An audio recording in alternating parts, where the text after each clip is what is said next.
2 દિવસ પહેલા ખંડીવાડા પાસે નર્મદા કેનાલમાં પડેલ જરોદના યુવાનનો મૃતદેહ સરણેજ કેનાલના ગેટ પાસેથી મળ્યો। જરોદની શ્રીજી પોળમાં રહેતા અંજલ નામનો યુવાન અંગત કારણોસર અંતિમ ચિઠ્ઠી લખી હાલોલ વડોદરા રોડ પરથી પસાર થતી નર્મદા કેનાલમાં પાણીમાં ઝંપલાવી જીવન ટૂંકાવ્યું હતું। યુવક ગુમ થતાં મળેલી ચિઠ્ઠીના આધારે પિતાએ જરોદ પોલીસમાં ફરિયાદ નોંધાવતા જરોદ પોલીસ અને પરિવાર તથા મિત્રોએ ખંડીવાડા પાસે પસાર થતી નર્મદા કેનાલમાં યુવકે આપઘાત કર્યાની શંકાએ ફાયર બ્રિગેડની મદદથી શોધખોળ આરંભી હતી।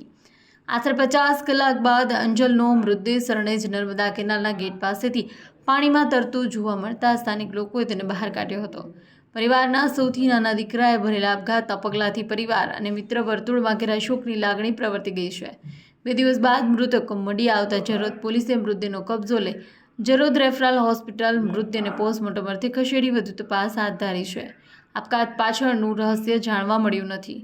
અહેવાલ માં ન્યૂઝ જિગ્નેશ શાહ વાઘોડિયા।